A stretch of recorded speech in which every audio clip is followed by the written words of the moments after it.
Hello and welcome to Cheat Code Radio, episode number 6. I am your host, Nicholas Downie, Assistant Editor-in-Chief of lordsofgaming.net.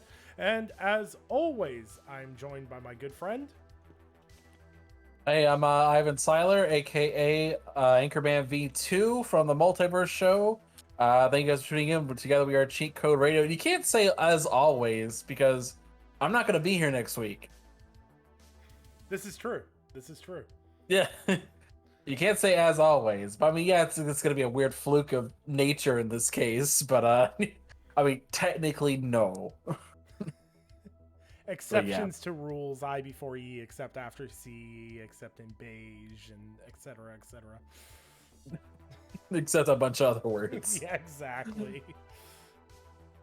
All right, so I know we got to get through a couple things first, but I guess we'll do our the poll results from last week. Absolutely. So make sure I get the most up-to-date ones. I don't know why I even bother because we normally close that down early this morning. So in the question, will you be buying Skyrim again? With 0% of the vote, if Cicero dances for me, nobody picked that one. Damn, y'all. In second place, with 43% of the vote, no, we will not be buying Skyrim again. And with number one with 57% of the vote, yes, they will be buying Skyrim again. My people. Our audience is my people. I mean, we got more information out of it, like since the last time we had the show. My understanding is the graphical updates are going to be included at no extra cost if you own the special edition already. Yep. Or whatever, or the anniversary, or whatever they're calling it. If you already own it, the graphical updates are going to be free of charge. But basically, all they're really giving you is a bunch of Creation Club stuff. For those of you that aren't paying attention, the Creation Club is basically their monetized mod community. They're basically including a bunch of that stuff for free. Or I should say for free, but it's a bundle of those things. I have to look and see what specifically they're including. Like if it's a bunch of like texture mods and a bunch of stuff like that, I might think about it. Although, I don't know, it's kind of a weird thing when you talk about like, hey, someone else did this work and we're gonna basically sell their mod again. So yeah, there's some interesting conversations to be had around that. That's for sure. Yeah, so. But hey, I don't know anybody else but Bethesda could even do that. So there we are. This is true. This is true. All right, so I guess we'll launch into some of the questions for this week. We got about 7 of them. So this is gonna be pretty good. First off, this comes from an individual called Moose Monk 77. Dear Cheat Code Radio, it has been 7 years since Sony announced Wild. As of August 20th, it has been officially canned. Can you shed some light on this? Do you know anything about its development? Honestly, I don't know much about Wild. I don't know anybody who really knows much about it for the most part. I know that it got announced around the same time was it around the same time as Horizon Zero Dawn? Like, was it even like the same conference? 2014. Yeah. So was Horizon announced in 2014? No. I don't think No? Okay. No. Let me look that up while I'm thinking about it. Let's see. It was Horizon Zero Dawn announced. I think it was like 2016. Well, that doesn't make any sense. It came out, it says 2021. I was like, no! The game in 2017 that was revealed in 2015 press conference. Okay. Yep. Sony's E3 2015 press conference. All right, I was about a year off. Yeah. Okay. So, there's a couple things about this. So, just for your base knowledge, if you don't know what Wild was a survival game that was being developed by an independent studio called Wild Sheep Studio, and it was being published by Sony Interactive Entertainment. It was revealed in 2014, and it was led by Mikael Ansel. If for those who aren't familiar, he's the creator of the Rayman series. And interestingly enough, he was also the lead director on Beyond Good and Evil 2. But So basically what brought this around is Wild's been gone for a while. Like the last time we heard anything about Wild, I think was, just let me look. Then they did like a follow up like a year or two later, and that was it. Paris Games Week in October 2015 was the last time. Oh wow! Like so, they announced that E3 2015, and they did a Paris Games Week follow up, and that's it. Yeah, so it began development in 2014. The gameplay trailer for the game was shown at Gamescom. It wasn't E3. It was the showcase at Gamescom in August 2014, and then Paris Games Week in October 2015, and then there was absolutely nothing. And then Ansel retired from developing video games in September of 2020, leaving the Beyond Good and Evil 2 project, as well as, obviously Wild. Yeah, honestly, I don't it's kind of wild too, because like Beyond Good and Evil 2 is basically vaporware at this point too. Because like, when was the last time? It's like Skull and Bones. That was the last time we saw Beyond Good and Evil 2, and we all know what's going on with that. So, I mean, that's an interesting thing. So like, would they just argue that like, oh, we're not vaporware, just Miguel? So, Miguel. Ansel basically just left them in the dust. yeah. So, yeah. And like the thing that made a lot of people excited for Wild, one, it was a PlayStation 4 exclusive. That was a big reason why people were paying attention to it. And two, the initial plans for the game, it was supposed to be a large continent-sized open world with dynamic weather, and you could play as a variety of wild creatures, and that was the whole premise of the game. Which is, it's a neat premise. Could you imagine a continent-sized open world game now?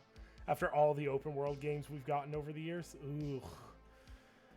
I mean, technically speaking, we could say that, what was it? What's that racing game? I can't remember what it's called.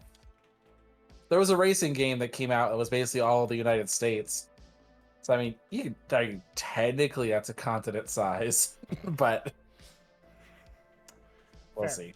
Yeah. But no, this has been dead for eons. I don't know why people kept trying to bring this game back. Like, I remember when someone leaked a rumor, was like, oh, the license has been renewed for Wild. They're going to showcase it at, I can't remember if it was Paris Games Week or something. This was back in, this was a long time ago. This is when me and Sam were still writing for Tick, I think. And yeah. I remember because it was this little Sony insider named Ryan who ran Jack of All Controllers. He turned out to be an absolute piece of garbage. Just fabricated that Wild was coming back, and a bunch of big news sites ran with it like it was factual information, and then ended up having egg on their face about it. I think one thing we definitely learned is that there's no such thing as a Sony insider. Yeah. Like, routinely it's been proven that like they don't know shit. Like, and like Sony just knows how to keep their mouth shut. Like, they don't leak anything unless they want you to know it. Like, I think that like I would say like things like even at Gamescom they actually announced the release date for Horizon Forbidden West. Like, even though they announced it, like they let people know in advance, like, hey, this is not coming out this year. Yeah. So it wouldn't be as big of a surprise. Yeah. Like, Sony doesn't want you to know unless they want you to know. Yeah, absolutely. Like, you're not going to find out. Yeah, there's very few people that I would say are reliable on the PlayStation side of things. And I think that's because PlayStation changes up a lot of what they do at they're very, adaptive to their situation. So if something's not quite going right, they'll ditch it and do something completely else, which will then render whatever rumor or information you have, useless. Xbox generally stays a specific course, so it's a lot easier to predict Xbox than it is PlayStation, and Nintendo is the absolute hardest to predict because, good lord, you can't predict Nintendo. You absolutely cannot. Like, you can spitball. I could throw a dart at an open calendar and more likely be able to guess the time of a direct than 90% of people. Like, they're impossible to predict. But to rope it right back around to Wild, it's dead. It's gone. It was a cool idea. But if you're kind of itching for a game like that, go play Away. I think it's called Away. It's coming to PlayStation 5 and PlayStation 4. You have to play a little ring-tailed lemur, and you get to explore through the jungle and experience dynamic weather and everything else. It looks really cool, and that's about as close as you're going to get to Wild, and at least Away isn't vaporware. So, Yeah. No, who was it? Let's tell you some stuff. I can't remember what his name was when he told everybody, like, when he used to be, like, famous, or, well, I say famous, roughly. Like, who was that guy who lied about going to a Naughty Dog secret showing for Uncharted? oh, Who was that guy? I can't remember. He had, like, an actual name, but I can't remember what his actual name was. All I know is his name was, like, is a parrot on Twitter. I remember because, what was it? When you guys got me a PlayStation 4, so I started playing PlayStation. This is back in 2016. I started playing a bunch of PlayStation games, and like as soon as he found out that I had a PlayStation, he was nonstop in my DMs asking what I thought about Uncharted. And I'm like, I made videos about you, how you're a piece of shit. And like how you're a liar and no one can trust you, and which was proven right. And I'm like, how can you sip so hard for a company in a game and get called out by them and still continue? Fandom's weird like that. I will say this much: at least Crap Gamer had the balls to switch sides. At least that much. I mean, like if okay, this will tell you one thing. If the official Fallout account, if I said some crazy thing about Fallout, and the official Fallout account came out and said, hey, Ivan is a complete piece of shit, don't talk to him, I probably wouldn't be a fan of Fallout anymore. I'd be very upset by that. Like, I wouldn't be afraid of anything in the future. Like, that would definitely put a hamper on things. But, like, to get called out as a liar by your favorite company, and then you still sip so hard for them, that's embarrassing. That's just embarrassing. Well, I think the thing is that there used to be a level of accountability for insiders. Well, I put in quotations, insiders. Because, like, if you said something was going to happen in 2016, 2017, there was generally repercussions if you were wrong. Now people just spitball, and if you're wrong, you can just say, well, things changed. Yep. There's very little repercussions for making up stuff. There are. Well, that's a media problem in general. That's gaming, mainstream media, the whole nine yards. It's a problem. We have a problem with being okay with misinformation as long as it suits what we want to hear at that point in time. Yeah, that's it. All right, so I guess move on to the next question. We had a good little tangent there. All right, so this one comes from our old friend Unlit Earl. Thank you for watching. Halo Infinite isn't releasing with co-op or Forge. What have you got to say about that, Xbot cheaters? It's only L after L with Microsoft. Now, I will say this question was submitted before the release date announcement at Gamescom. I will put that out there. I'm doing my due diligence to make sure he doesn't look like a total ass. So, what do you got to say, Nick? What do you got? To pull out the water for us. I've yelled about this Halo thing all week. I'm finding more frustration in the fandom itself rather than the actual announcements itself. But ultimately, I think what's really bizarre about Halo Infinite's rollout so far, because I'm going to talk about the rollout, because there's no point in talking about how, they delayed this and they delayed that when we have a release date now. So, this game is coming no matter what, December 8th. But what's increasingly weird to me about the Halo Infinite problem, we talked about this a little bit on Gaming Perspective, is how they're doing such an amazing job showcasing the multiplayer and, you know, impressing you with what they're doing on the multiplayer sides of things when that's the free to play aspect.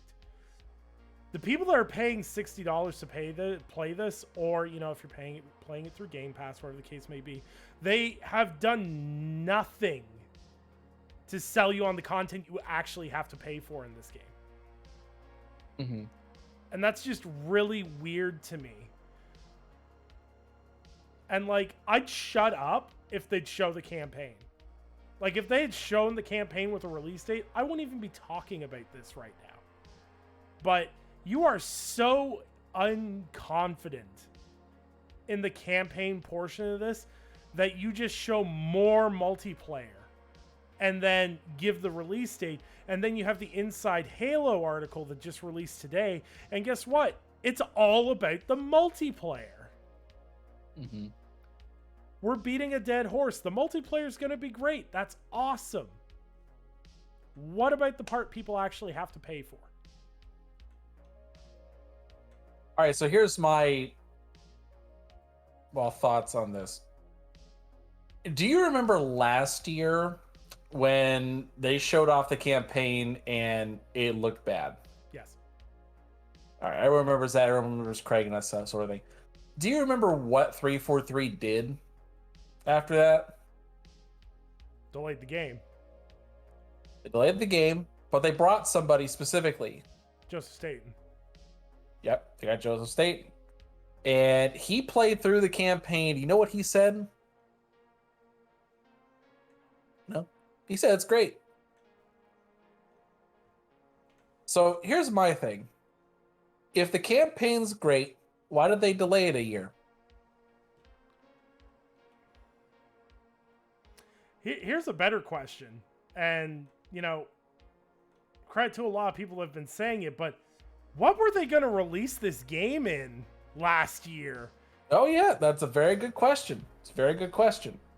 Now, my whole thing about it is really more just if the campaign's great, why did you have to delay it a year? So I think of it as this way. I think Joseph saw, and this is me purely speculating. I don't have any insider trading on this backing for this. I just want to say that this is just me speculating. I think he played the game and he said, "Okay, I see what the vision is here, and we're gonna tweak it a little bit to make it work." And the campaign itself wasn't the problem. It was a mishmash of what is the vision here. As a point of evidence for everyone else, prior to the last campaign trailer where we saw like Halo, was that not Halo? We saw Chief talking to new AI Cortana replacement. Prior to that, did you get any sense of like any emotional through line or anything like that? Nope. Nothing, right? Like it's just like, all right, there's some guy out in space. All right. Or like, oh, they're going to a Halo ring. Like there's no emotion, no story that you could really tell. It's just kind of in a new space and that's it. I think Joseph went in there and really just kind of cleaned up the vision and that's it. Now, I will say in terms of the rest of it, like Forge, co-op, multiplayer, the rest of it, 343, I think, is a relic of Microsoft's past. It's their largest studio. Please correct me if I'm wrong. I'm fairly certain 343 is their largest studio at this time. They have like several hundred people working in that studio. I'll even, no, 1 minute. I owe Cheat Code Radio a little more than just me speculating as to the size. I will look it up right now. All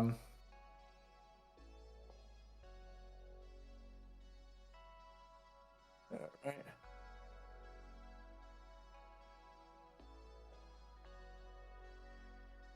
No, I don't want 3431. I want 343i.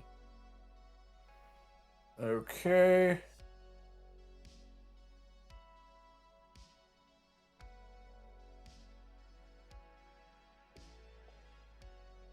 I had some figures on them before. It's like roughly 600, 700 people or something.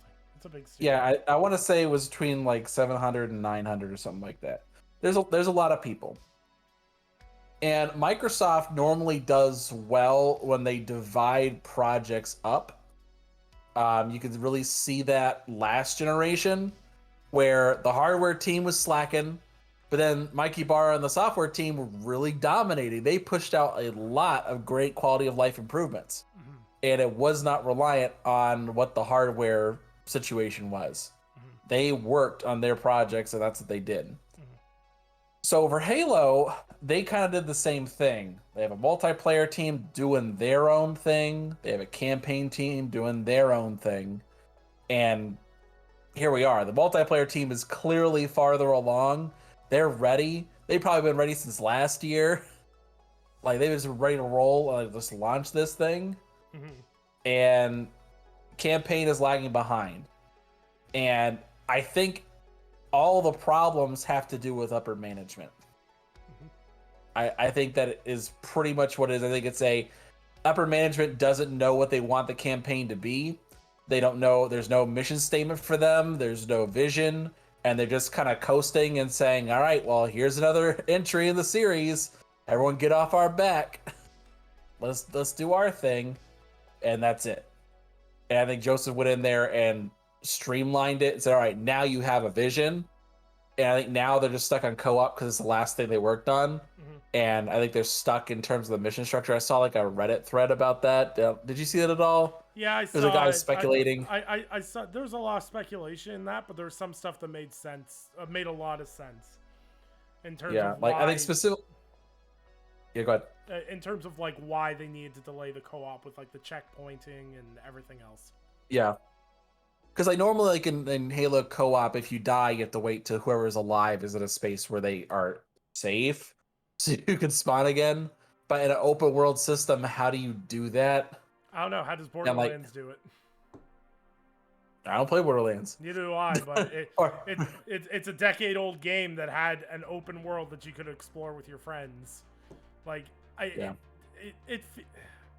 my frustration with Halo Infinite is like, it constantly sounds like they're trying to reinvent the wheel when simply they're not. They're doing a ton of things other games do really, really well. And I understand it's outside their normal wheelhouse, but that doesn't mean I'm going to like... It's been 6 years since Halo 5 Guardians. You've done a new engine and all this stuff. It just... Not having specific content at launch feels weird. I didn't wait 6 years to be missing content that was part of previous games. And I know people are like, oh, it's fake outrage and da-da-da-da-da, and who plays the games in co-op and blah, blah, blah, blah, blah, blah, blah. And I'm literally sitting there going, if you ask 90% of Xbox fans before this became an issue, 90% of them would look back on some of their favorite memories with Xbox and they'll say playing Halo with their friends. But now that co-op's an issue, 90% of them are like, oh, I play Halo by myself. Bullshit. And it just, annoys the hell out of me that people are sitting there going, who needs co-op at launch when if I click on their YouTube channel, they've got live streams of them co-oping other Halo campaigns with their friends. Like, you can't say that feature doesn't matter when you use it. And now Forge, I will say Forge not being there at launch, like, yeah, there's enough content there anyway, and like Forge is a necessity in terms of the longevity of that game. But at launch, nah. It'd be like that's fine. For example, it'd be like if Battlefield said, "Hey, a couple months after launch, we're going to launch the Battlefield Portal. We're focused on a comprehensive multiplayer experience right now, but we need more time to make sure Battlefield Portal works exactly how we want it to." I feel like most people will be pretty understanding about that because the core loop is not affected. Yeah. But if they said like, all right, well, no team deathmatch, no domination, like none of that. And it's like, yeah, it's not like the core conquest experience. So it'd be but it still should be there. It would be like if Battlefield launched without Rush. Conquest is everyone's main game mode. Rush is a very beloved mode within Battlefield. It's like co-op with Halo. It's a beloved mode. It's not the main mode, but it is a way that predominantly a lot of people like to absorb their content.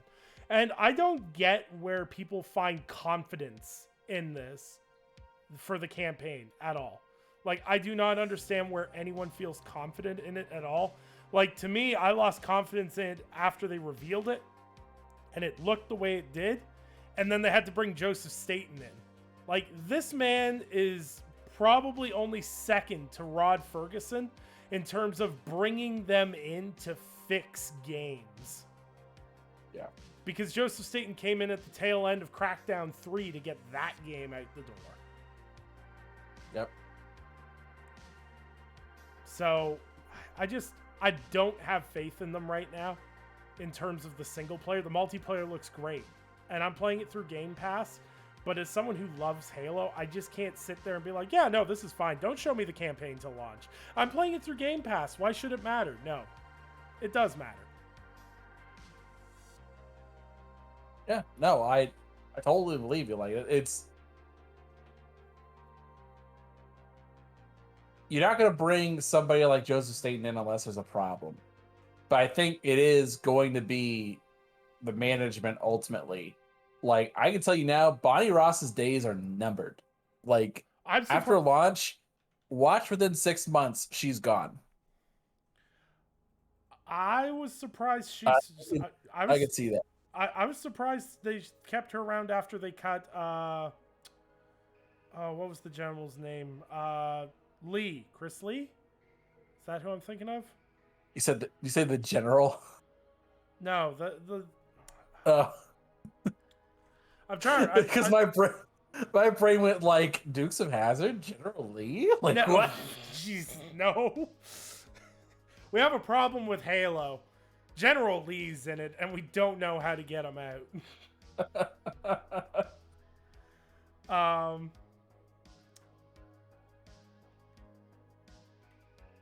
Yeah, Chris Lee. He was the Halo Infinite director. And he stepped down when it got delayed to 2021.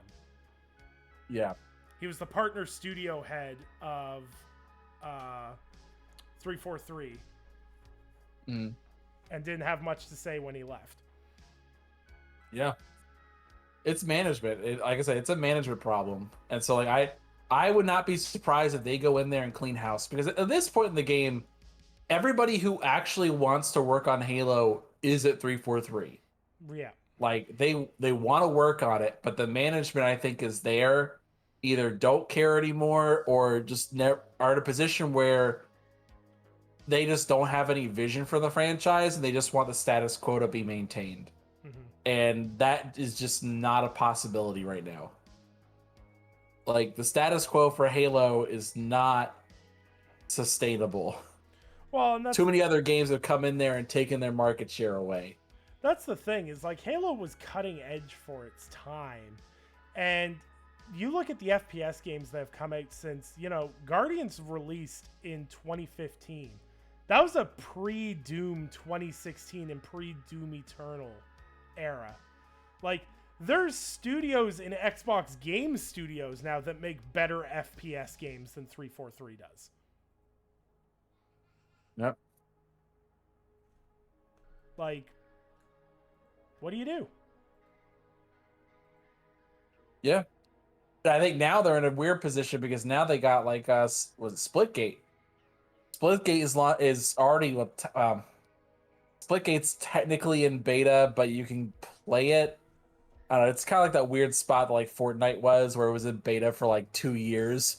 Yeah. But it was basically fine. It was basically a full release title at that point. It's a similar situation with them. But like now, that's literally copying the Halo formula and even looks like Halo to an insane degree. But it's fun as hell. And I'm like, I don't know where Halo fits into that. Yeah. Like, you literally have guys just straight copying you at this point. What do you do when they can release before you? Yeah, like, what do you do when an indie developer does your genre better than you? Yep.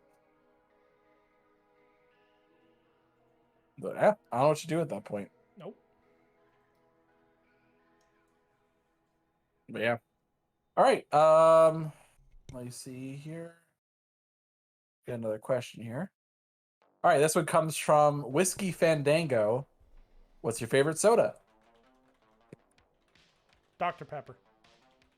Dr. Pepper. All right. It's a multitude of flavors in my mouth. I can't beat it. What was I was just talking about this with Jared earlier today. I really like cranberry flavoring in soda. Mm-hmm. Like when they make like a cranberry ginger ale. Yep. I love that. That's so good. What was it, a couple years ago, Mountain Dew did one. It was called Mountain Dew Merry Mashup, and like that was so good. I couldn't believe cranberry went so well.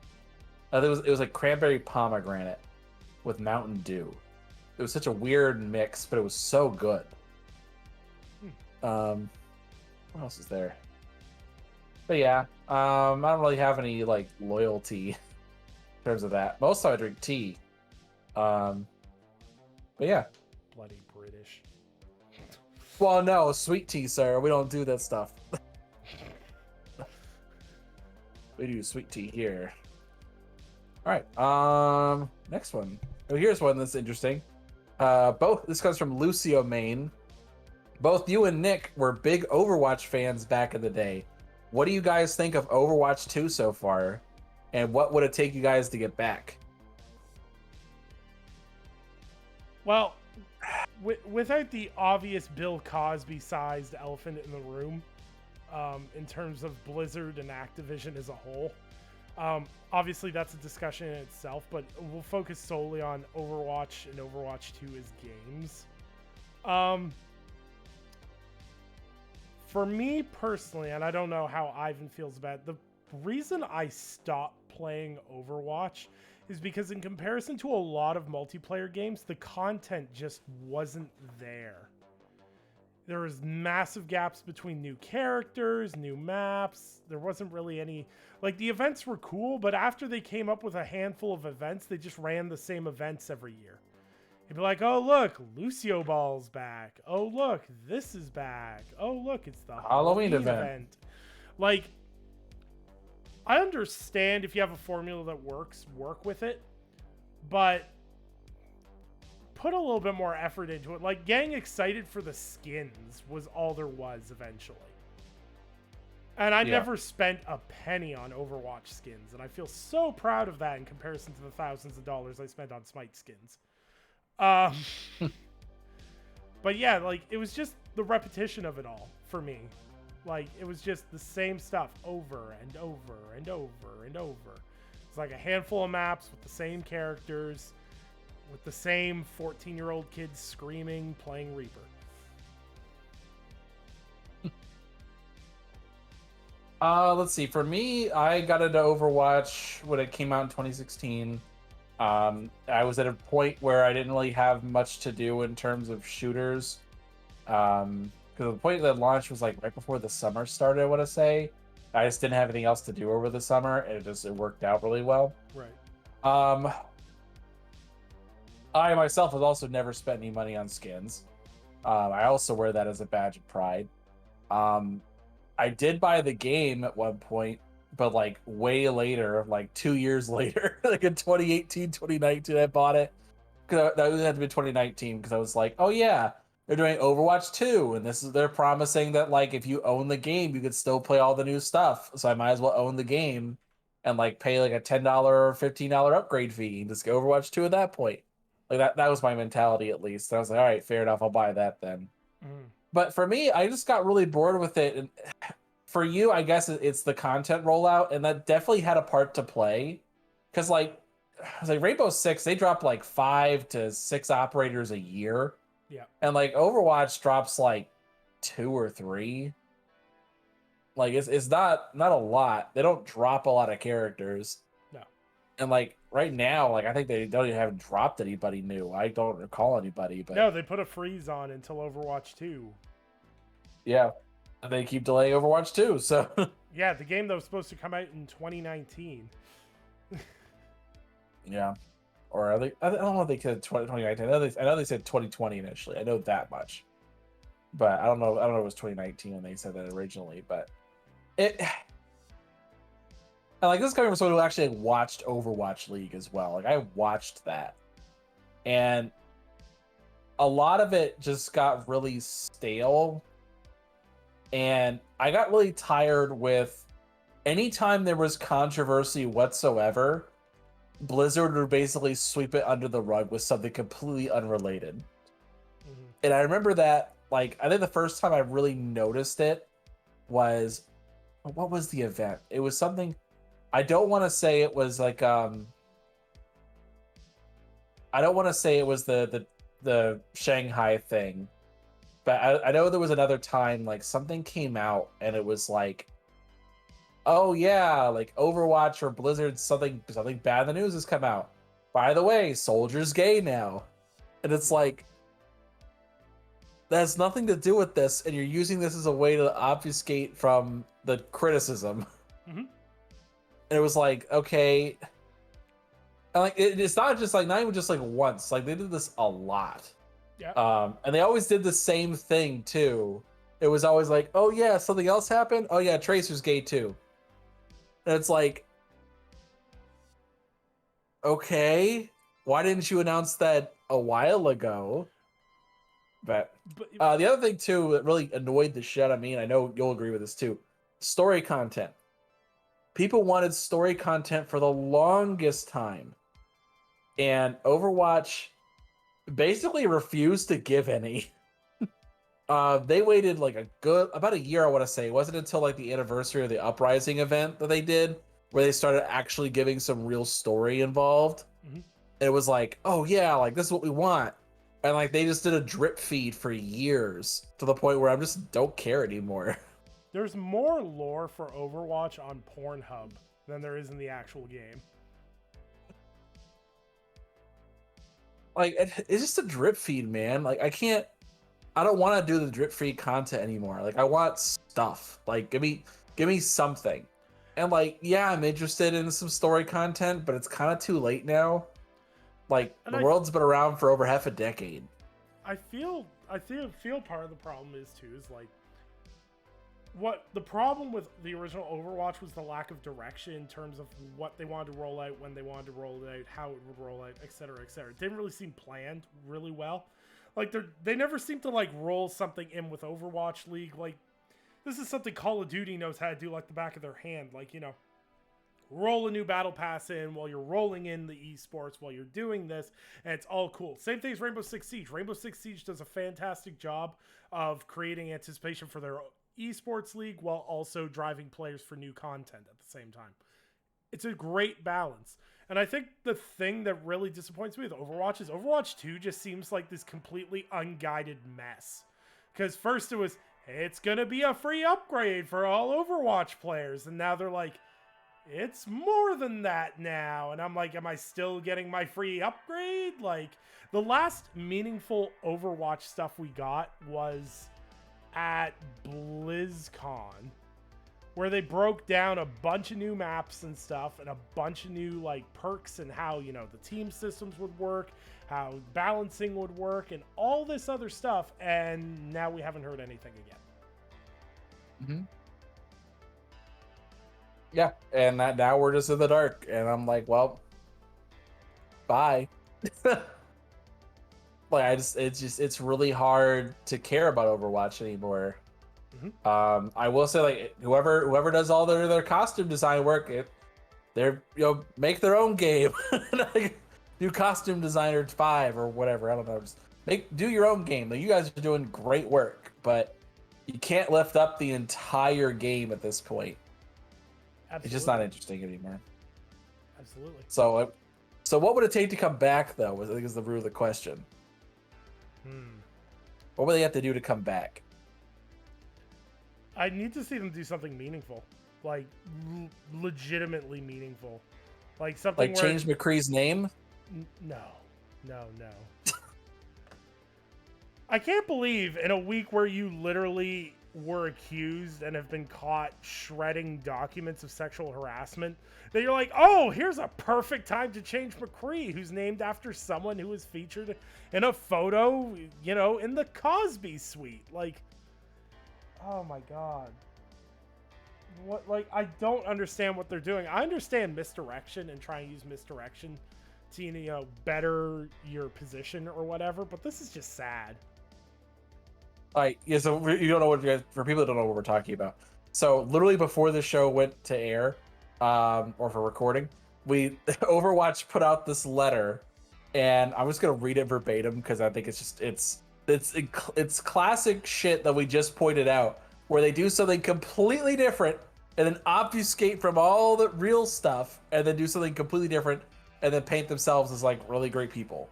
So they released this letter that says, "We built the Overwatch universe around the idea that inclusivity, equity, and hope are building blocks of a better future.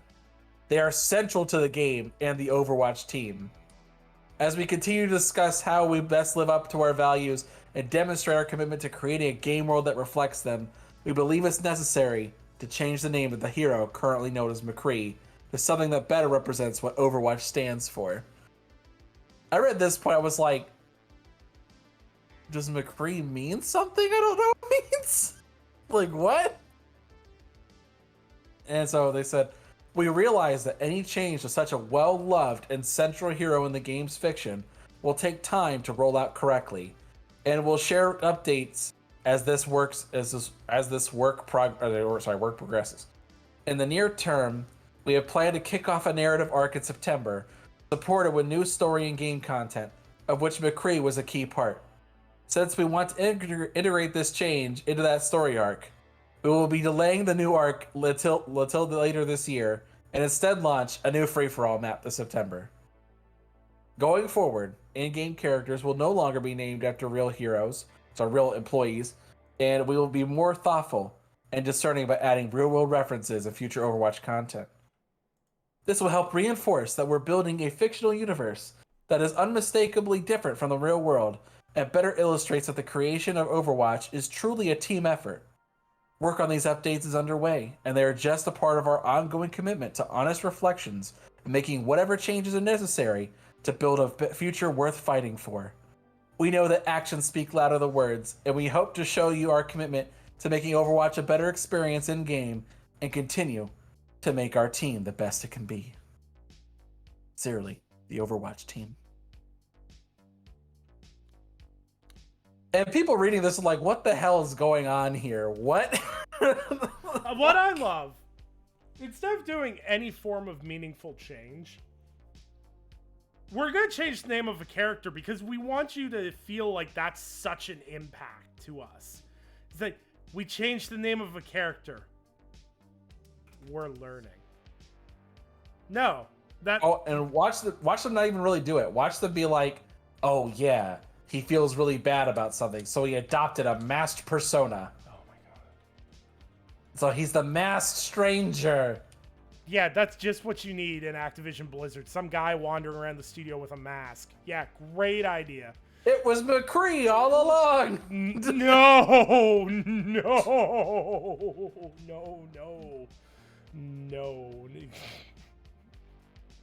Where's my editor? Cut that out. You are the editor. Damn it. But seriously, I always love when companies do this. They do these little things where they're like, is this enough for you to stop complaining?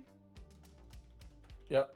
Like, hey, if we take out Activision from the new Call of Duty trailer, is that enough? Don't even get me started. I cannot do a PG-13 rant on that. Not at all. There's no chance of that happening. So, but what I will say is, I love the gameplay and the team dynamics of Overwatch. It had some of the best team fights and teamwork aspects that I've had in a PvP experience. And there's some really great characters in that world. Pornhub variations included. And I love the world that they made. I wish they'd put more meaning into it in the beginning, because now it just feels shoehorned. And ultimately, Overwatch 2 looks more misguided than the first game. So it would take a lot for me to sit there and go, yes, I want this. But that is just me personally. Like, I am one of those people, after the whole BlizzChung thing, I never played Overwatch again. I had a disc copy. I sold my disc copy of Overwatch. Like, I legitimately, I don't mess around with a stand. If I make a stand on something, I don't do something, I don't do it. Period. End of story. I don't hide offline to do it. So I stopped playing Overwatch.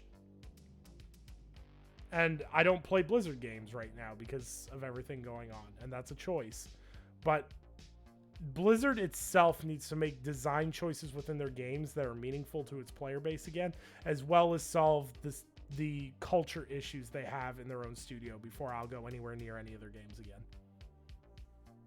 Yeah. That's true. I think for me though, like in order to go back to Overwatch, like they're gonna have to get the game away for free. Like that's just gotta happen. Yeah, I definitely am not putting $60 down on Overwatch again. You know, not $60 on Overwatch. I think their game is not worth $60 at this point. Like it's Activision. It's Activision Blizzard. It'll be $70. True. They'll probably do 70 too. Yep.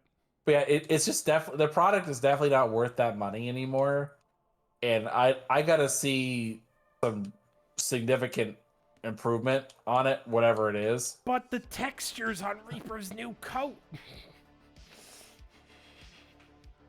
Yeah, they got nothing they can really offer me right now. So I don't know.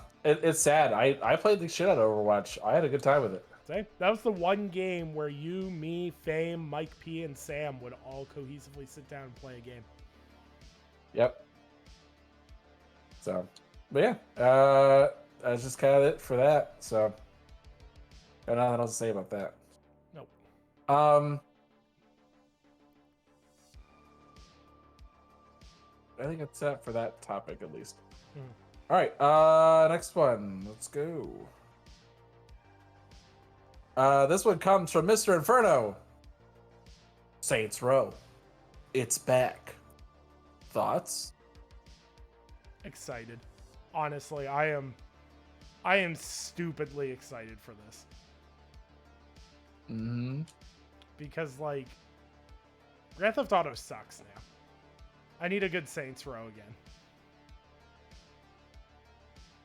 I never got into Saints Row like that. Like I played the fourth one just because I had it and it was cheap, and I was like, "Yeah, I'll play it."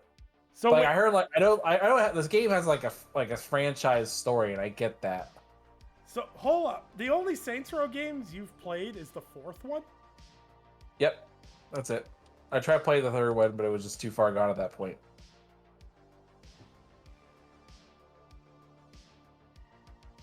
I don't know what to do with you anymore. Cheat Code Radio will now be looking for a new co-host. We record everything. I mean, you're getting one next week. Fair. But no, that's so weird because like Saints Row the 4, you could jump into Saints Row, the fourth Saints Row, and play it and be fine story-wise because the games aren't like super interconnected. Like, yeah, you'll know the characters and the people you'll, interact with more if you play the older games, but it doesn't really affect plot points necessarily. But like the fourth one was so bad. Like that was the worst game by a mile. Like, yeah, for me, the second one was perfect because it kind of blended like over-the-top humor with a really grounded and gritty story. So it's kind of like Grand Theft Auto, but if Grand Theft Auto had a personality that wasn't just ripping off various action movies from the 90s. Yeah. Because I'm sorry, Vice City's a ripoff, and so San Andreas. There's nothing at all original about either of those games in terms of the stories they tell. Yeah. But Saints Row 2 had a really phenomenal story. It was gritty. Saints Row 3 kind of got a little wackier. That's when you got the dildo bat, and, you smoked light bulbs, and, it got a little weirder. But, like, Saints Row 4 was like them going, how far can we take this? And with the reboot, they say they're focusing on grounding it and making it a more traditional Saints Row experience.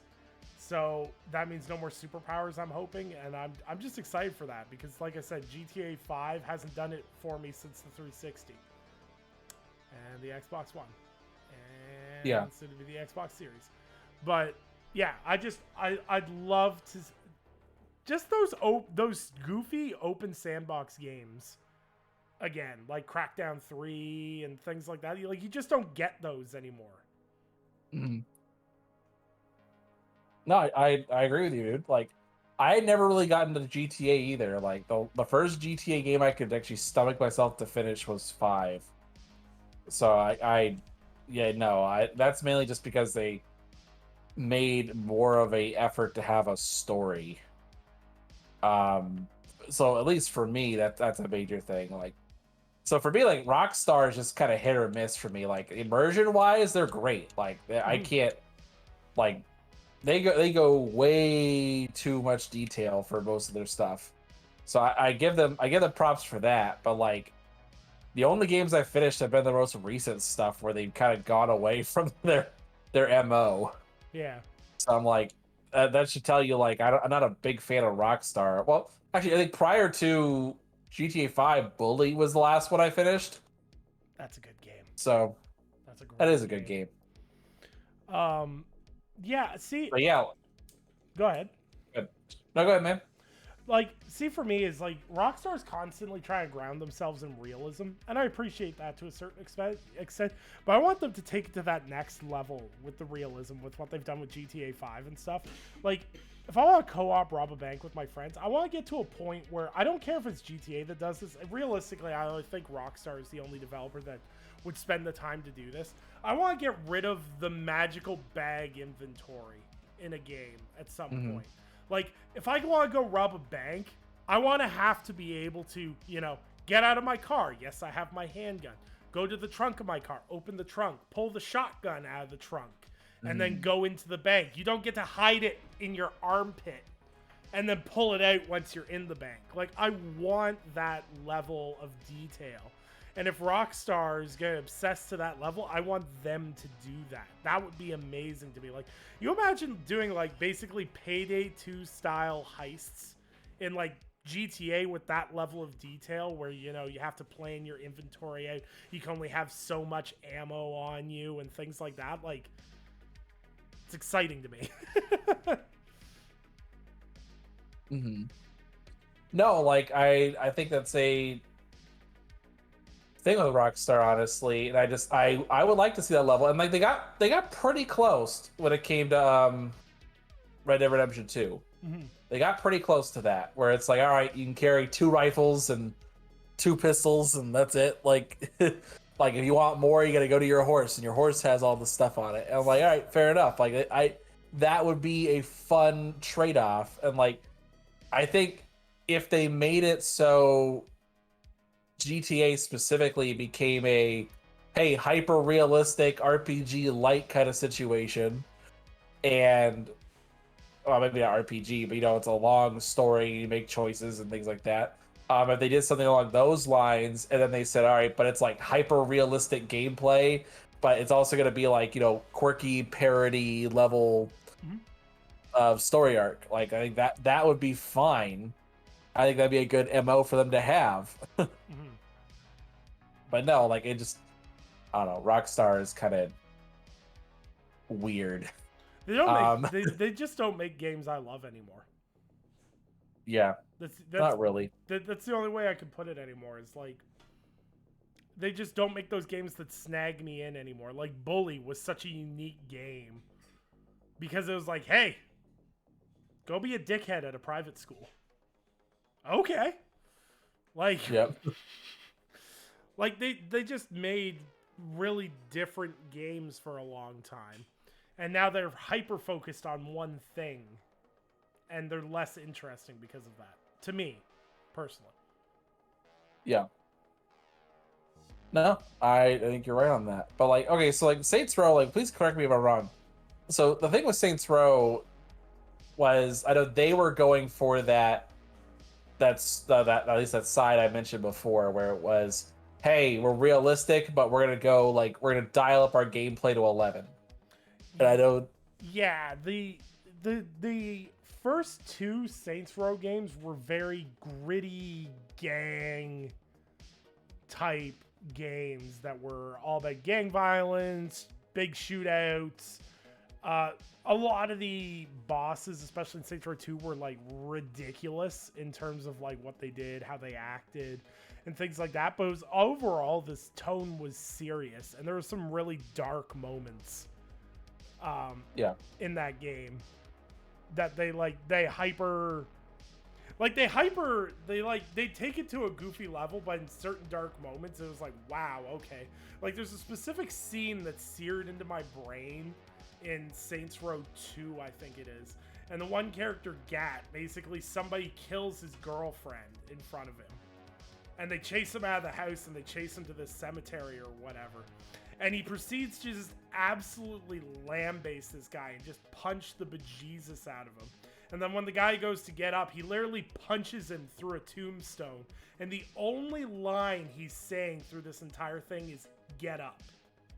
And there's like a dark, ominous music in the background as he just beats this guy to death.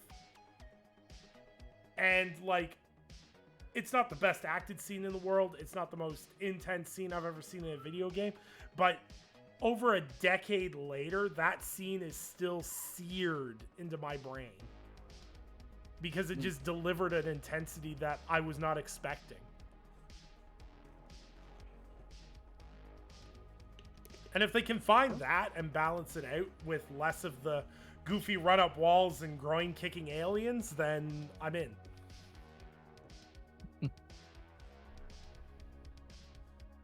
Yeah. If they could do something like that, that'd be cool. I like the idea of them moving over to a completely unrelated location. Mm-hmm. Like, it looks like they're in like Vegas or something. I think it looks interesting there. I'm not sure what else to say about it, honestly. Beyond that, it looks interesting enough. I'll probably end up playing it. Yeah. I heard talk that like some people who actually like saw gameplay behind the scenes said it looks great. Mm-hmm. Like, just for whatever reason, they chose not to show any gameplay. Which is weird, but I don't know. If you're confident in it, I don't know why you don't show it. Yeah. But, so, just strange. Anyway, I think we got one more question. Oh, I'm sorry, we got two more questions, sir. Okay. This question comes from, actually, the host for next week. I think it's the same Eric, right? Yep. All right. It says, is Halo still important or isn't it? Because depending on the day, fanboys change their tune in an attempt to win arguments. In my opinion, it's still important to Microsoft because they post chief on everything, yet at times they don't test it like it's the 10th, while it once was. From Eric. I'm sorry, Eric. Yeah, His phone. He literally texted. They don't test it like it's the 10th. I'm like, what? He literally texted. He texted the question to me, and he was like, "Oh, autocorrect screwed it up," and I never bothered to correct it when I put it into our podcast document. So basically, is Halo a tentpole franchise still? I would think so, because you just released an Xbox Series X and a goddamn $200 controller in regards to Oh, not just that, dude, but like they actually released they're releasing Razer Kyra Pros for Halo. Have you seen this?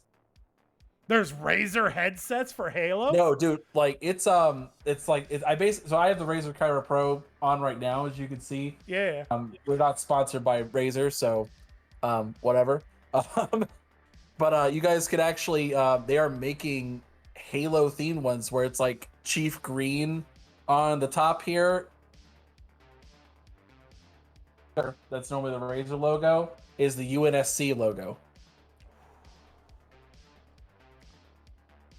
Do you remember the Lucio headset? No, I don't, but I'm not surprised. Oh, yeah, that was a good one too. It's probably gonna be like a $400 headset though. Well, I mean, it's literally the Lucio headset. No, the Halo one. All those limited run ones are always super expensive. I think it's like $150, I want to say, but I don't think they. I mean, it's literally just like a slight update on this. Oh, So, okay. I was gonna say but because remember like this thing came out last year, remember? And they probably pushed the release of that new headset until now. right. So it's not the latest technology anymore. So we'll see. But they may run up to like $200, maybe.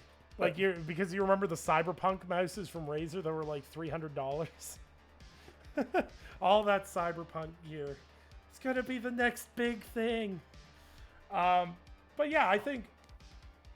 Look, the thing with console exclusives and just general Xbox versus PlayStation conversation is people are going to care and not care about stuff depending on the flavor of the week and what the news is painted as. When Halo looks good, it's a tentpole and it's an important franchise. When it's not looking good, it's not important. It's a relic of the past and it needs to go die. That's just is what it is. For me, Halo is Xbox. Period. End of story. Like, you can't sit there and make the first custom Xbox Series X be a Halo console and not say Halo is, like, just be like, oh, Halo's not a tentpole franchise. Okay, then where's my Yakuza Like a Dragon Series X then? Where is it, Xbox? Really pretty dope. No, you get a very good point. Like, I think for them, it's more of a legacy thing, though. I think with them, they are way more focused on, they want to work on these new franchises and let those be the new face of Xbox. And I think the problem with it is that because Chief is still so popular, they can't really just do that, but they also still want to keep Chief around because there's that legacy aspect of it, of like, what's a comparable thing I could push out as an example?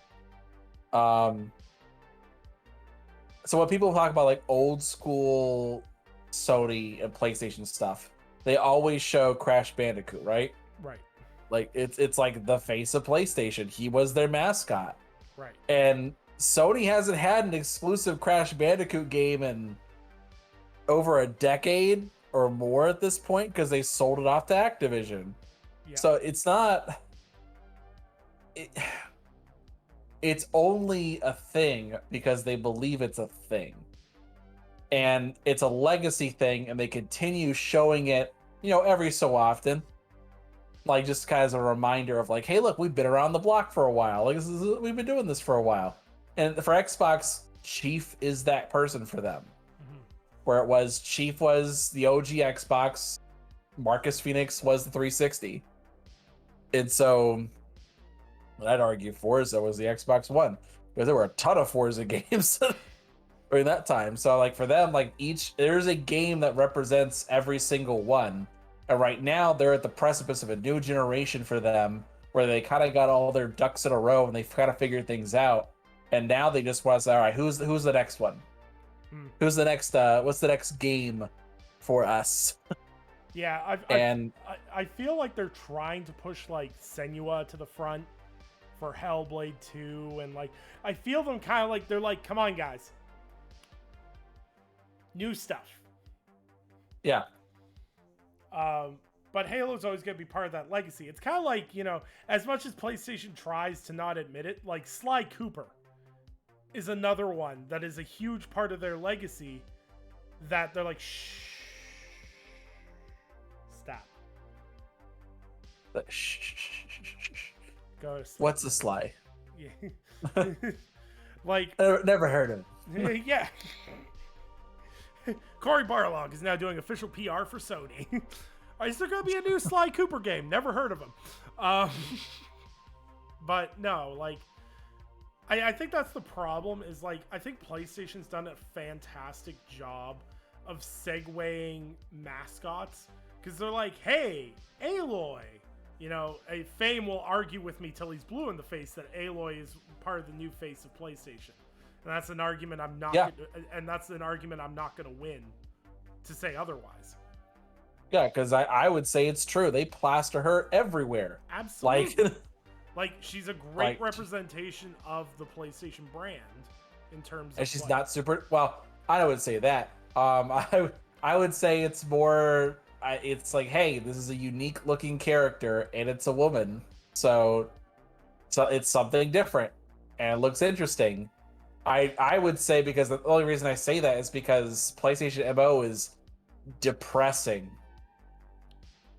I say MO a lot in this show. I've realized that, which is short for modus operandi. But like really, if you look at PlayStation's games, most of the time it's third person, over the shoulder camera, depressing narrative, including some sort of companion to help you out. Like that's a lot of their How dare games. you just sit there and call Naughty Dog it like I that? mean, that's what I do. I know. But yeah, I agree, and I I think both companies have a challenge in front of them in terms of moving away from some franchises and wrapping things up. Like Halo Infinite is meant to be a platform going forward. There's not going to be a big Halo release like this for a long time after this. This is kind of going to be like, here's the Halo ecosystem. If you want to be part of it, here it is. And it's going to keep on going. But they're moving on to other things. It's like the same thing with PlayStation fans. They're constantly going, well, when are we going to hear about Nathan Drake's next adventure? And I'm like, did none of you play Uncharted 4? They bookended that for a reason. Uncharted as a franchise is definitively not dead. But they're moving past Drake now. And that's okay. Mascots have to evolve, or else you're Mario, where it's like your mascots are Mario, Luigi, Peach, and the Rabbids for some reason.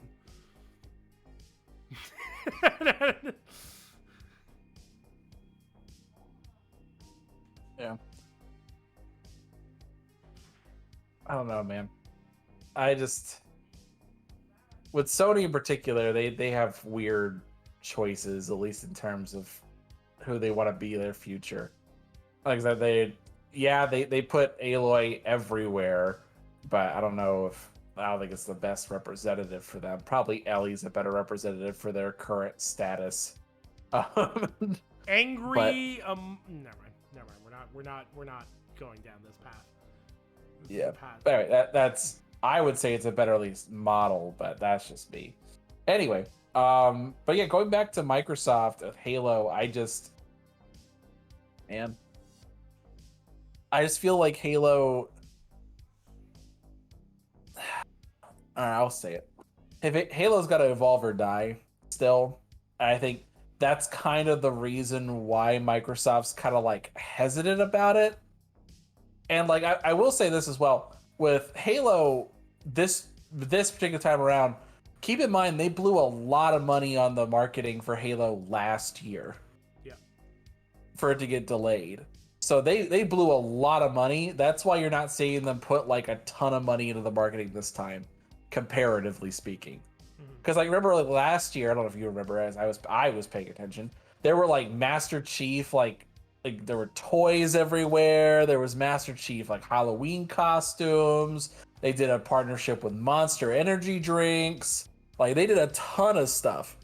Like they paid a ton of money. And yet here they are. And now they don't have any of that stuff anymore. And like they're just trying to cobble together whatever deals they can for launch. It was like, I think that's why you're not seeing as big of a push this time, specifically this time around. But I think too, like I said, they are really prioritizing newer games to be at the forefront, and they just kind of let the deluge roll out. And I agree with you there, because I think the thing is Microsoft's looking for... Microsoft's tent has 4 poles right now. And they want to grow the tent bigger. They've grown the tent bigger. There's a lot more people in their tent right now. And they're hoping all these people that they've bought are going to erect more poles within their tent. Whereas Sony has expanded their tent already. They have their tent. They know how many people they want in it. They have their poles up. And they know what their kind of core direction is in terms of what they want to do. My only suggestion to Microsoft, and this is the strongest advice I can give to them, if you want to erect a pole in the Microsoft IP tent, specifically my pole, I need a Banjo game. All that sexual innuendo to lead up to Banjo. Jeez. All right, you talk about tentpoles. I don't think Microsoft is really doing tentpole, at least as their strategy. Like, figuratively speaking, sure, like there's tentpoles and stuff. But I think with Microsoft, they're not really doing a tentpole strategy anymore. For those of you that don't really know, the tentpole strategy really comes from, at least in the popular sense, from the movie industry, where it was, hey, you can release like 2 or 3 big movies, and those are the movies that have to do well. They're your big budget movies that make a ton of ton of money back, of which you could fund the rest of your projects accordingly. So, like as an example, that's why normally you'll see Disney, they'll launch at least 2 Marvel movies every year, and those are their tentpole movies that do really, really well. They do a remake every time, and they normally have some sort of animation release that's has potential to make a bunch of money. That's what their strategy is, and that's what they've been doing for a very long time.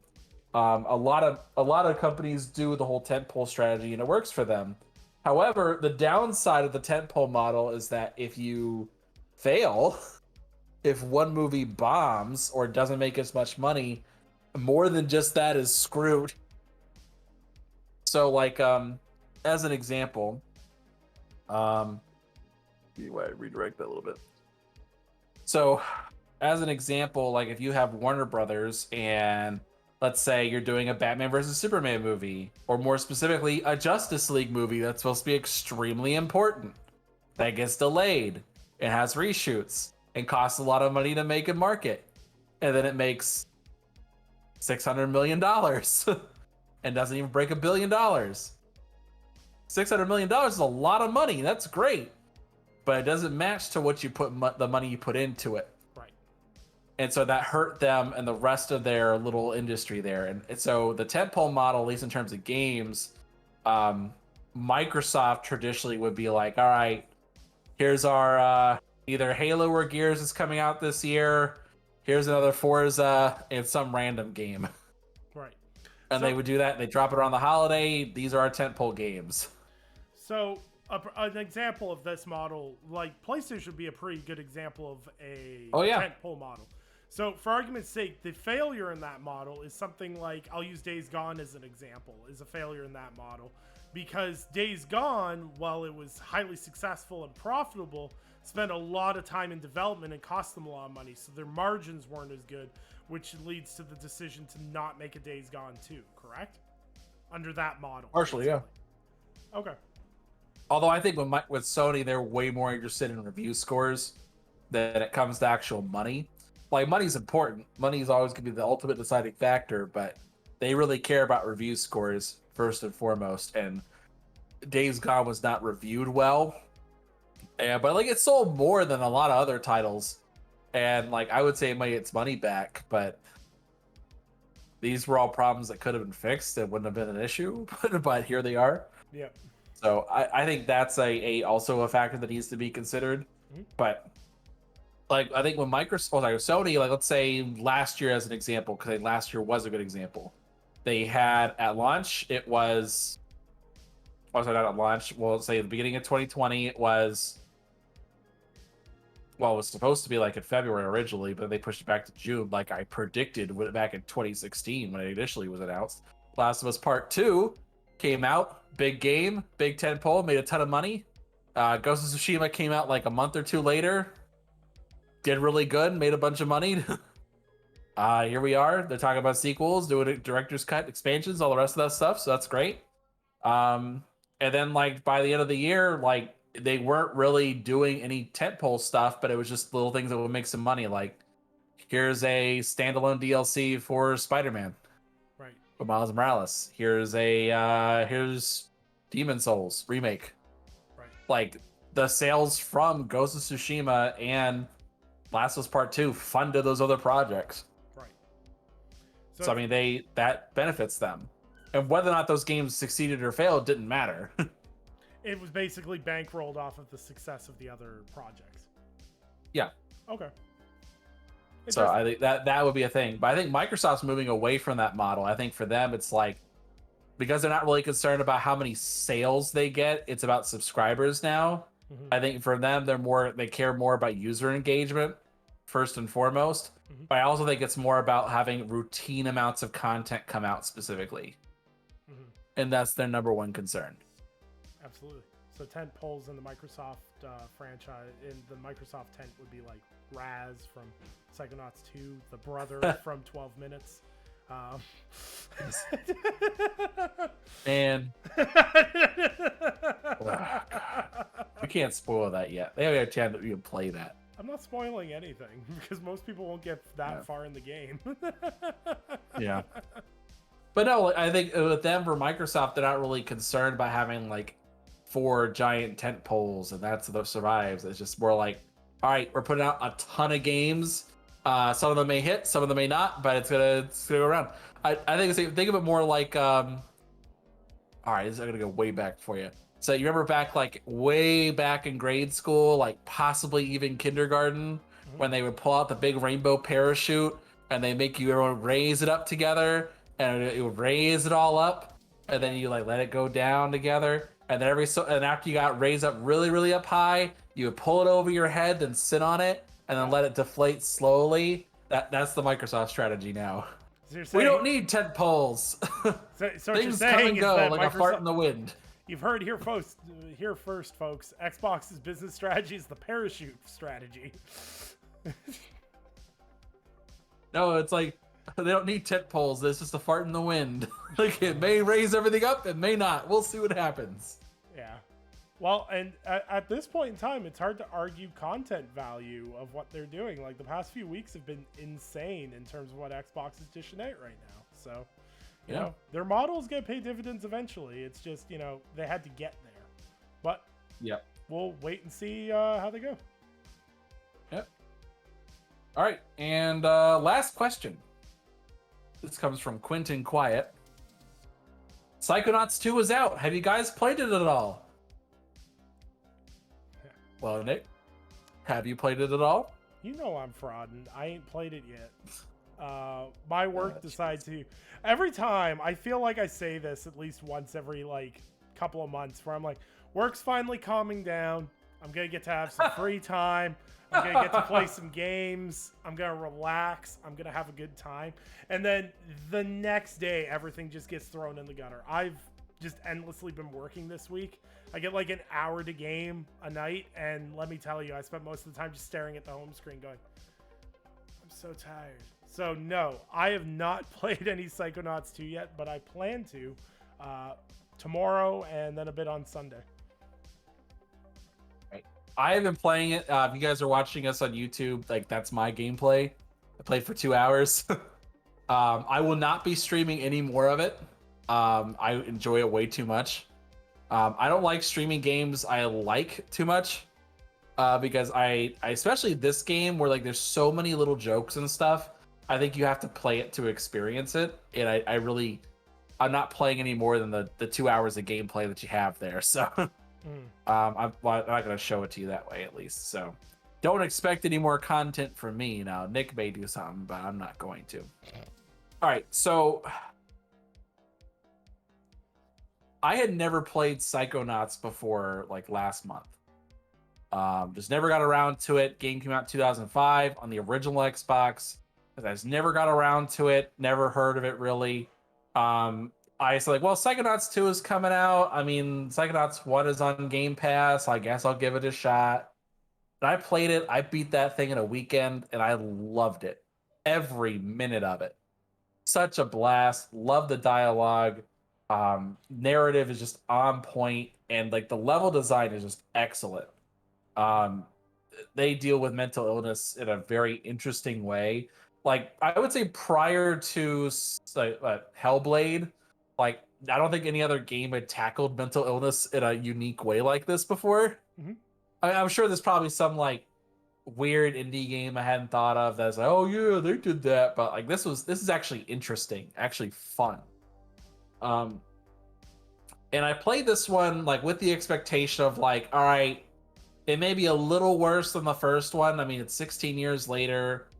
Um, this game went through like a lot of weird troubles. Um, things like, all right, funding problems, getting bought out, um, just all this random little stuff they had to deal with. And I'm playing it now, and it's like these are all ideas that are like equal, if not better, than the first one. Like just crazy stuff that I'm like, wow, like we're gonna like deal with like inception levels of like thinking.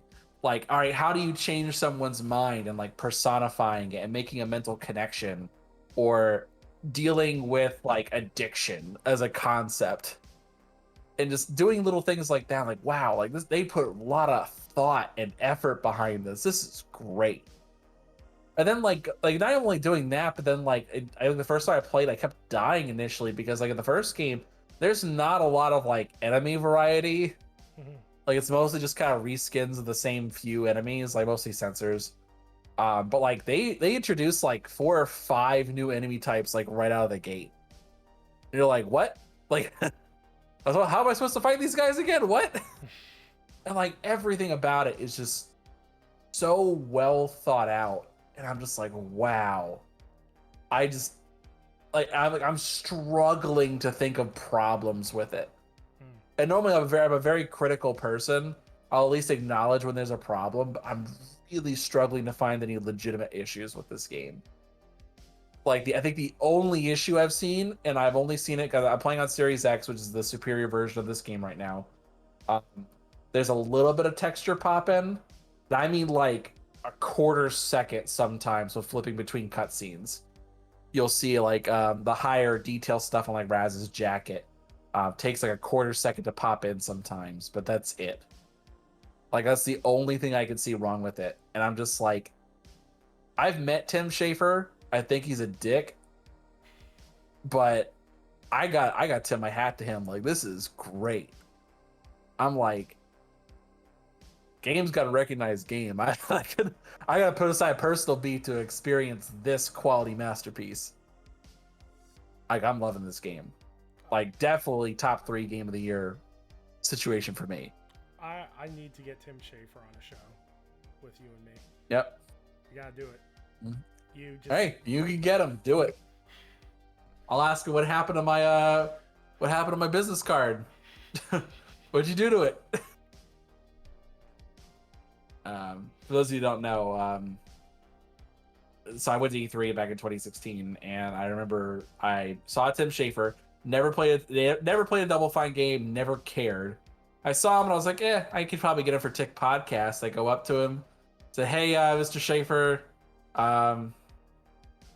it'd be a pleasure to have you on the show. Something like that. Here's my business card. He's like, he looks at me, just kind of takes the card and like walks 10 feet and just throws the card on the ground. I was like he was like he didn't stop and like throw it on the ground, but he's like continued walking and just threw it on the ground. Like I don't care, I'm just gonna do what I'm gonna do. And I was like, okay. Damn. Ever since then, I was like, I don't like this man. I don't like him at all. I don't care what a product he makes. But now I'm like, damn it. You're me if David Cage actually ever makes a good game. Or like people who like Kamaya's work from Platinum. And it's like, I'm gonna block you. Yeah, tons of interesting people in the creative space that you won't necessarily like, but you'll like their work. That's definitely a thing that is very much a thing in film and games.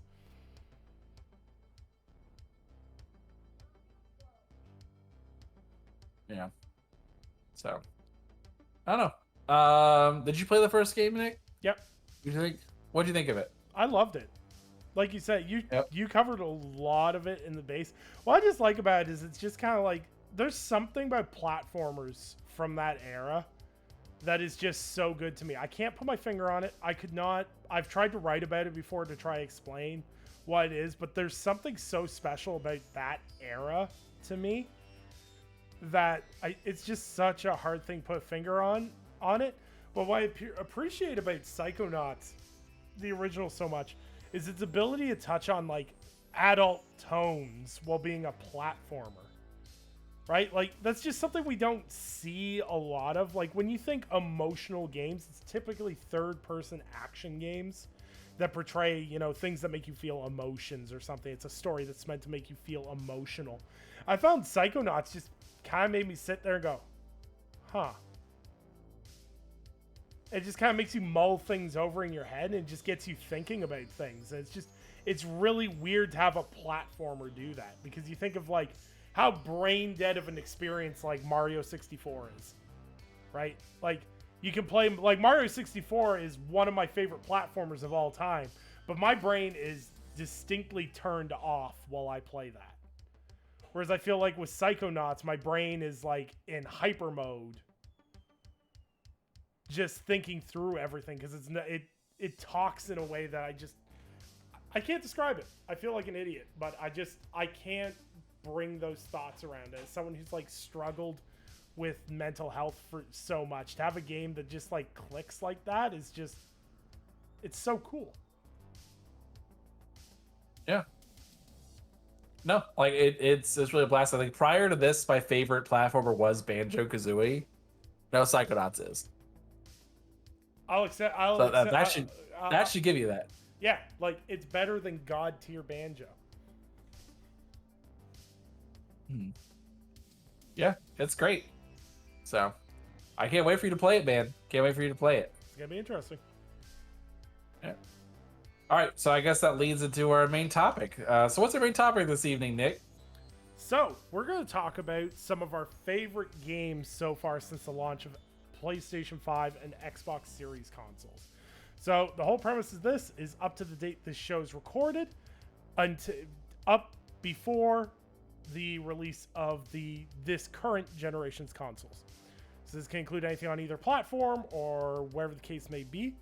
But this is basically our Game of the Year rundown so far before the last slew of games comes out across the fall and winter season, which does not start until December 21st.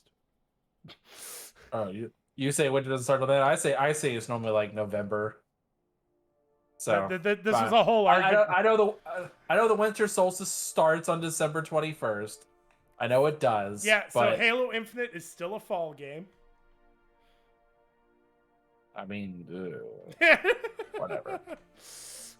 But why don't they say fall? They say holiday. Because you gotta cater to people there. If it's after Thanksgiving, it's holiday apparently because that night's Christmas. Because Americans put Thanksgiving in such a weird time frame. All right. Let's see here. Do you want to go first? I'm pulling on my list. Oh, you've got a list assembled. I didn't even assemble a list. Oh yeah, I went through and like grouped all my games that I had, just so I could get an idea of what we got for 2021, and that whole portion. Let's see. Are we including game preview games in this or no? Or is it before release? I don't have a problem with it, honestly. If you can play it and you enjoy it can enter, in my opinion. Yeah. For me, Adios will be on that list. It's a short 2-hour-long game. It's largely very narrative focused, but it's well done, well written dialogue, and it's good. It deals with certain themes I find very adult, and it doesn't really pull any punches. Like, I think it's a melancholy game though. Specifically, it's not. You're not gonna feel great after playing it, but it achieves its intended purpose. Absolutely. So that's on the list. Rain on Your Parade. That was just a fun little indie game. I thought it was just a fun little game. Tons of Easter eggs and it was just good solid game. Let's see. This is a surprise one. Knockout City. Did you ever play Knockout City at all? Nope. Get into that. It's a dodgeball game. It's normally 3v3, but you can do some modes to have more or less people. It's by EA, and it's a blast, man. We had so much fun playing that game. Like, even when you take out the fact that you're playing with other people, like, it's a solid, like, I guess I would say it's like rock paper scissors esque in terms of like the throws that you do and counters and things, Mhm. like in just like what type of balls there are. It's just a fun game. Like, I could. It's kind of like the Mario Kart of like first person, or sorry, third person shooters, Mm. where it's like it doesn't require a lot of thought. Like, anybody can play it, and it's safe. You don't have to do anything weird. It sounds very much like an arena shooter, basically. Yeah, it's basically an arena shooter. That's probably the best way to think about it. But it's very family friendly, very easy pick up and play, hard to master. Okay. Chivalry 2 is definitely on the list. We've had a blast playing that. Like, it's great, man. I don't have any notes about it.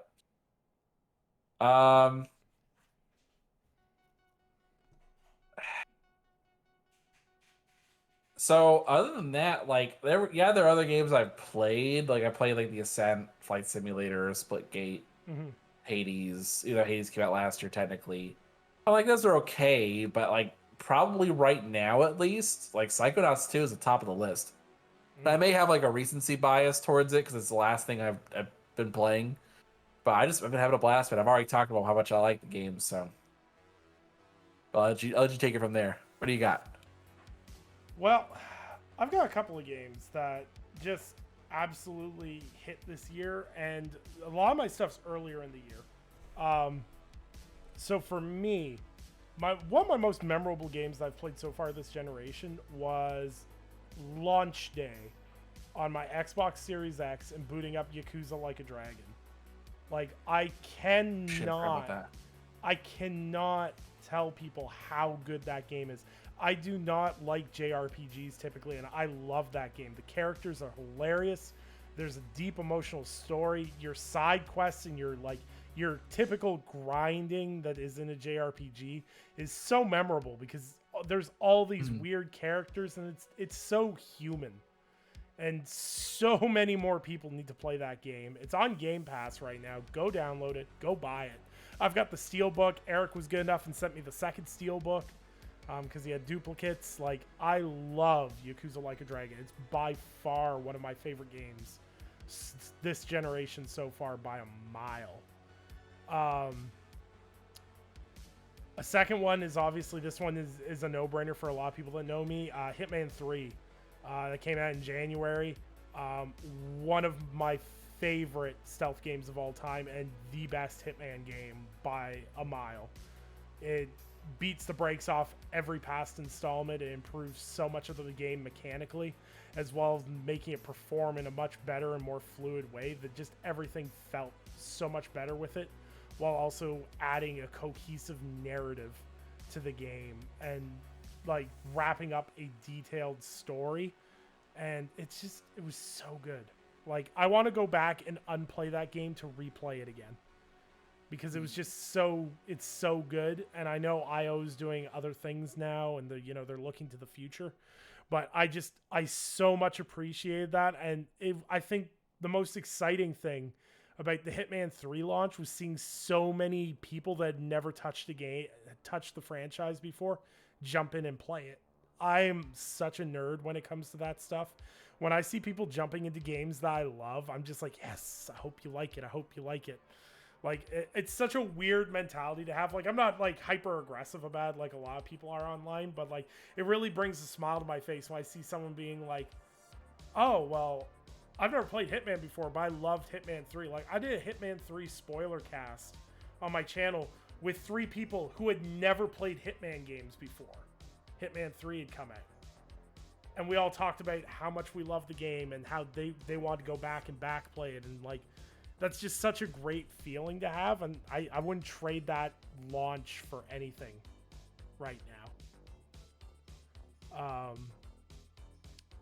And my final one is going to be Ratchet and Clank on PlayStation 5. Because I felt giddier than a kid playing that because I grew up loving like the Sly Cooper games, the Ratchet and Clank games. Anyone that's followed me for a long period of time knows that I am one of those people that Sony to me isn't this third-person action adventure game turnout console. To me, like the PlayStation, what made the PlayStation so special was games like Ratchet and Clank, Sly Cooper, Radiata Stories, games like that. That's what drew me to PlayStation in the first place. And to play a fully imagined Ratchet and Clank game in like a triple A scaling to the degree it was, awesome. Yeah. Yeah, I got nothing to say about Ratchet and Clank. Like it looks great, man. But I will say I forgot one title because technically we're including from last year because the games. Assassin's Creed Valhalla. Really? Yep. Like I think like they really like backloaded that game. Like all the best missions are towards the end, and we've talked about that like on the first episode of the show. I think they backloaded the game in terms of the best quality missions, but like that platform itself is just fun. And like playing Assassin's Creed at 60 FPS, like I can't go back. Absolutely. Like I can't. Like the fact that they came out and said Odyssey is going to be there, they updated Odyssey to have 60 FPS now in Series X. I'm like, all right, let's go back and finish this game. So, but yeah, man, I had a blast with it. That's awesome, man. Yeah. All right, so follow-up question to this. So which game are you looking forward to most coming out later this year? As we talk about the launch year of these systems. So mine's like a two-way tie right now. Because there's a game I'm excited to play with my friends, and there's a game I'm excited on its own. First game being Deathloop in terms of single enjoyment. I'm really excited for that game because I love Arcane. I love what they do.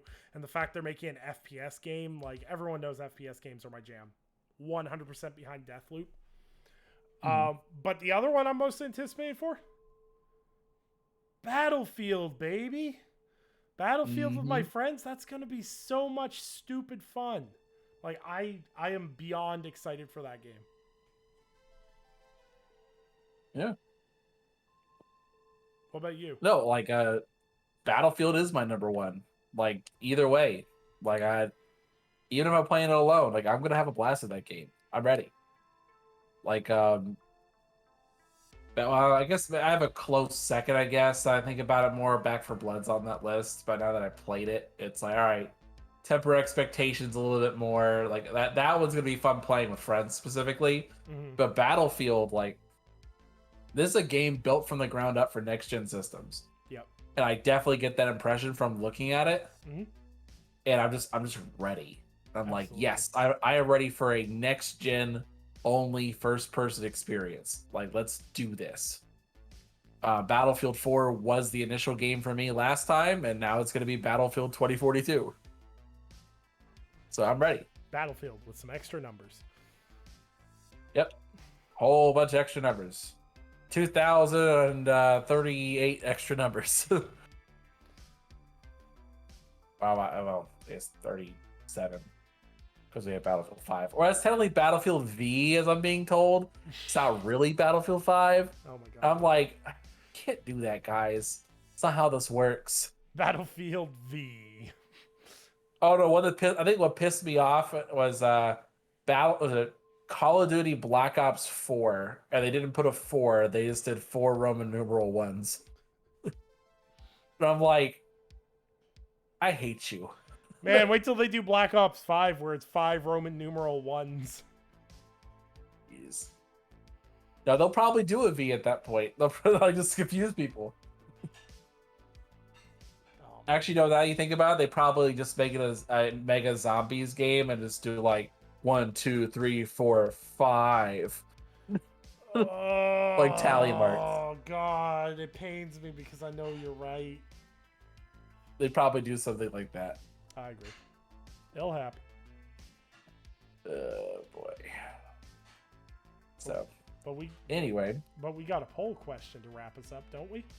Yep, we got a poll question for this week. So, the question for this week, and please, guys, please go and vote for this stuff. Like, the fact that no one voted for Cicero, that's just sad. That's just genuinely sad. All right, so question is, who do you think has the winning strategy for this generation? Xbox with the classic events model or Sony with the state of plays? So a little bit of backstory with this. What we're talking about is this generation, we've definitely seen Microsoft has stuck to the model where they are pushing out their games one by one, and they're going to be having events like throughout the course of the year, doing these little things like with Gamescom or doing them with XPlay or QuakeCon or whatever else there is, where they're going to be releasing information bit by bit over the course of these events. And Sony has basically abandoned all events, and they're really just kind of doing state of plays for all their major news, and they may show up to an event on occasion to just show one thing or something like that, but it's not a regular amount. So which do you think is going to be the successful model? Option A, state of play is A-OK. B, X conferences forever. Or C, neither, Google Stadia silence. Wherever you do, don't make the mistake I do. Do not mention Google Stadia on social media, because the thing is that Google Stadia fans have so few things to play that all they do is name search people that tweet about Google Stadia and endlessly harass them. I made a joke about Google Stadia fanboys, and a bunch of them dogpiled in and were like, well, actually, it's one of the best gaming platforms right now. You'd know if you had one. And I'm like, oh, okay, cool. Have fun playing whatever it is you're playing over there. Yeah, it's like, what was the last Google Stadia game? I don't know. They canceled all their first-party studios. Let's see. Oh, they got games coming soon, though.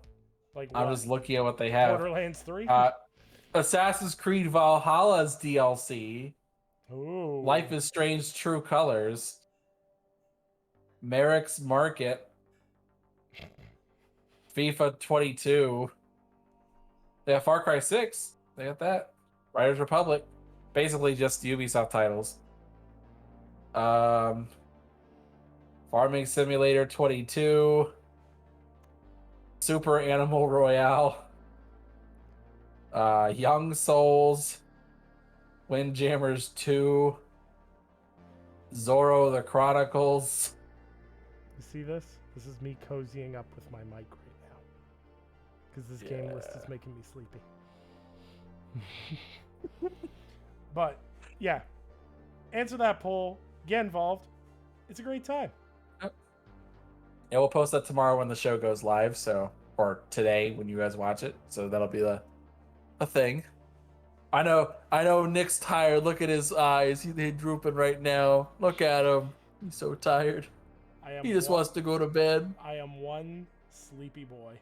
But yeah, another great show in the books, episode 6. Go vote on that poll.